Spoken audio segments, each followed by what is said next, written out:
Thank you for being there. We're going to be looking at the national security topic, which is on enhancing public safety. And joining us as a guest, we have Reverend Dr. Sheriff Azeke. Reverend Dr. Sheriff Azeke is a security expert and a senior pastor of Royal Scepter International Christian Center and CEO of Sapphire Shield Security and Safety Awareness Initiative. Thanks for joining us, Reverend Sheriff. Thank you for having me. Good day, viewers. Well, let's look at this. Let's start with what is trending, because the aspect of Deborah Samuel, that was gruesomely killed in Sokoto, is still raising worries, because the issue of the alleged blasphemy that was raised, and it brings a question to the test of our law enforcement agents, brings a question to how swift are they, in fighting crime or in arresting such ugly incidents from occurring. What do you make of this whole episode? I think we're talking about security this morning. And before we go into that, I think they say if you want to find something, you have to define it. Security is an issue presently in Nigeria. Nigeria has a very big issue before the citizens, which is the security of the people. Security is the safety of the people. Not just the people, their properties. It didn't just end there, the environment. Because when we are talking about security, we will deal with it holistically. Because when the people are safe and their properties are not safe, security is not, has not taken place. When the people, the properties are safe and the environment is not safe, we still have much to do. It will be the safety of the people, the properties of the people, and the environment in which they live. Because when you just talk about Deborah, I think Nigeria presently, we are going through a lot in the area of insecurity. Because when we are in that environment, anything can happen. Apart from the Deborah issue, there are a lot of things that happen right now because insecurity is breeding so many things in our society. Like the Deborah issue, I think, is a religious issue. And religion is supposed to be a good platform to breed security. Religion is supposed to be a system whereby the people are harmonized in the area of security. But today, what we are seeing is a different thing because of the negative orientation the people are getting, maybe from their leaders. Okay. Okay. I mean, the old Deborah Samuel saga is something that happened in the northern part of the country. Yeah. And it seems to be now that that part of the country seems to be trending the news. I mean, in recent times. Yes, of course. I mean, you want to say for the wrong reason. You won't be wrong. As a security expert, do you think the government has lost hold, I mean, a stronghold as far as the northern part of the country is concerned?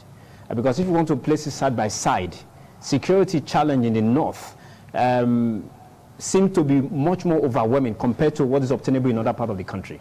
At least there is relative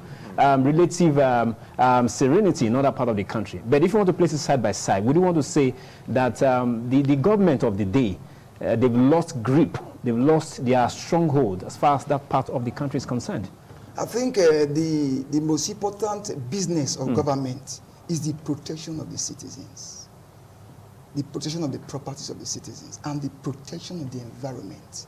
This is the essence of government.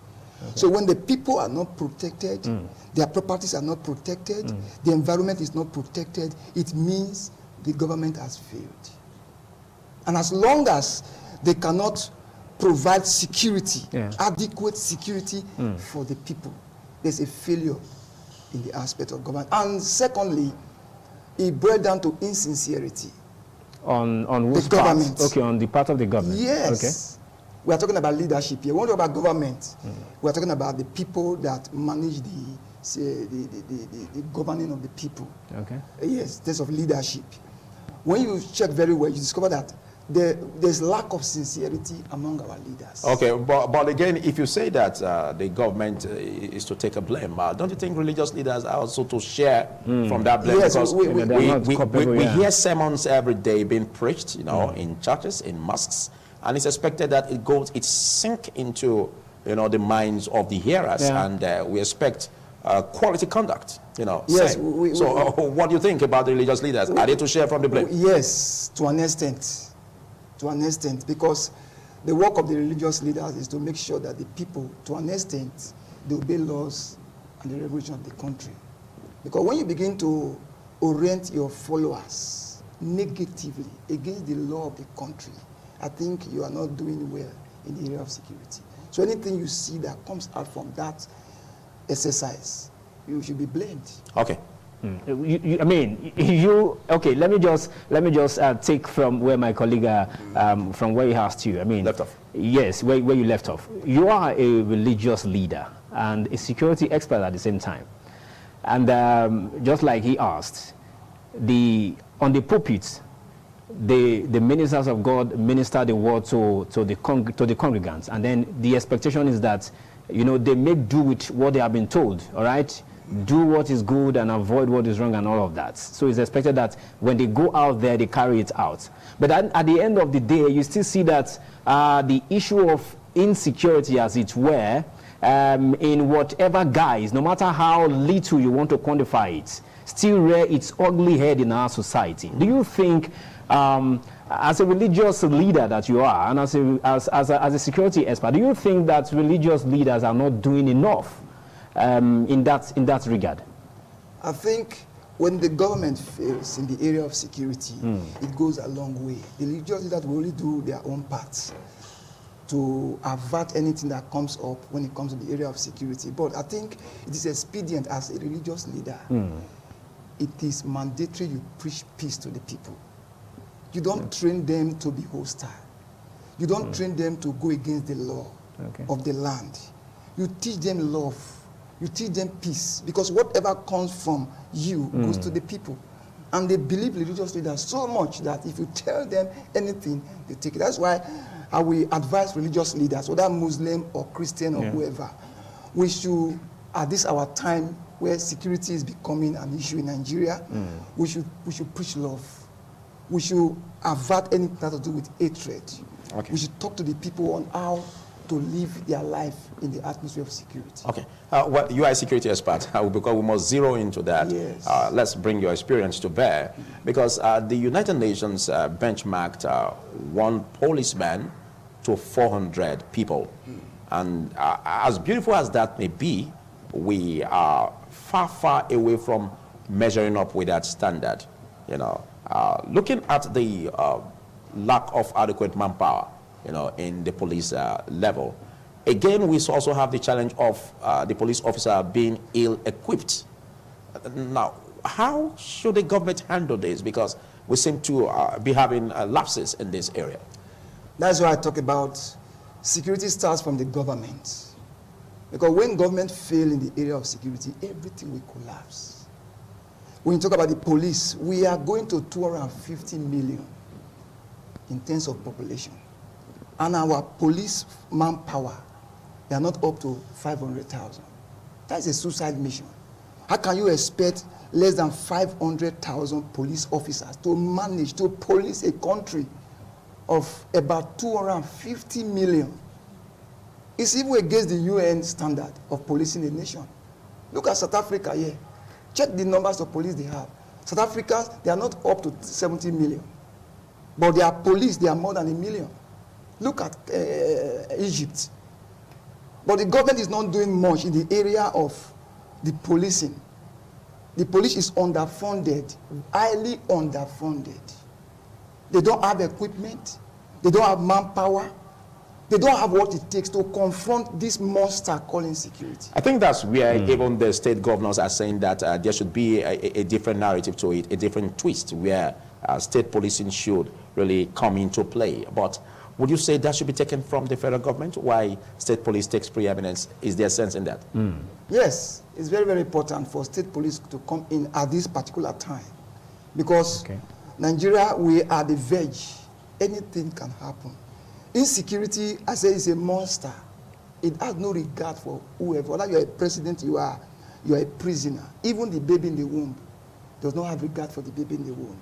We are faced with so many issues that have to do with insecurity. Nigeria, for now, Nigeria is not safe. We have to tell ourselves the truth. Oh, no, you can't say Nigeria is not safe. I'm because, coming. We are safe. We are safe. You know, let's. But I think you should let this be well taken. Okay, the issue of crime, you know, is not unique to Africa. Neither is it unique to Nigeria alone. It's a global thing. We have terrorist activities, you know, taking place even in developed polities. But I expect you to also look at ways in which this can be curbed, you know, using adequate gadgets. Because I remember vividly the last time we had you here, you also spoke in that regard in terms of surveillance using technological gadgets. When I say Nigeria is not safe, yeah, I think I'm not missing word though. Because when we talk about safety, we're talking about safety holistically. Okay. We have been invaded by foreigners, strangers, not visitors, strangers. Right now, we have before us more than 4 terrorist groups. In the World Terrorist Index, Nigeria is in number 3, the 3rd position in terms of terrorism. And that's why the military is being repositioned. And yes, that's why we've been having service chiefs, you know, coming on board. And the current service chief, a lot has been said about his doggedness, you know, in tackling this whole issue.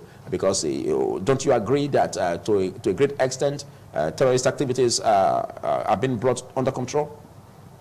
When you build a house without a fence, you've opened the way for intruders to come in. No matter how beautiful the house is. Nigeria is like an open building. Our borders are porous. No matter what we do, no matter what we do to salvage the situation, our borders are still porous. These guys are still coming in their numbers. If we can give attention to securing the borders of Nigeria, we can manage what we have. The more you manage what you have, and the borders are open to whosoever, these guys are coming in their numbers. How do you tell me that even the security men can handle the situation? And most especially when we look at the issue of proliferation of weapons, for instance, yes, arms and ammunition, because we keep saying even on the socials, you know, where you see rifles, you know, being dogged out of bags of rice, bags of beans, you know, and you wonder, is this my country? Yeah. Well, you wonder as well, where are these weapons? Where are they coming from as well? You don't need to wonder where they are coming from because the borders are open. See, insincerity breeds insecurity. When the people in the aim of affairs, they are not sincere in the area of handling security holistically. So do you actually think they are not sincere, or you want to think as well that possibly they lack the will to, to implement some of the security measures that they always tell us that they are in place? You think government lack the will beyond just being sincere? Insincerity is there. Even the lack of the will is also there. If they want to fight security, this insecurity issue, I'm telling you, if the government is ready to be sincere, it does not take 7 days for Nigerian soldiers. All right. Okay, so do individuals, as well, do they have a role to play in all of this? Yes, security because we say all the time, you can't leave security issues in the hand of government. Security is not only for the government. Okay. Everybody is a stakeholder to the management of security. You don't leave security in the hands of uniformed men.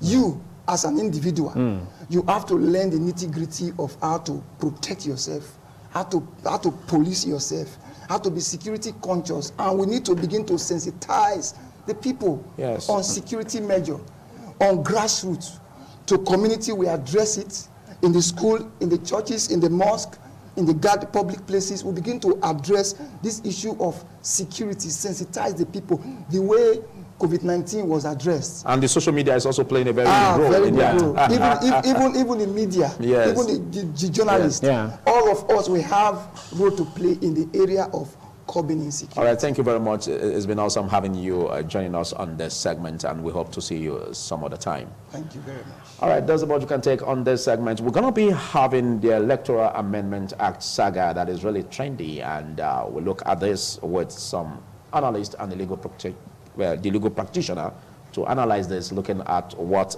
is up concerning the resignation of the political appointees under President Muhammadu Buhari. To stay with us.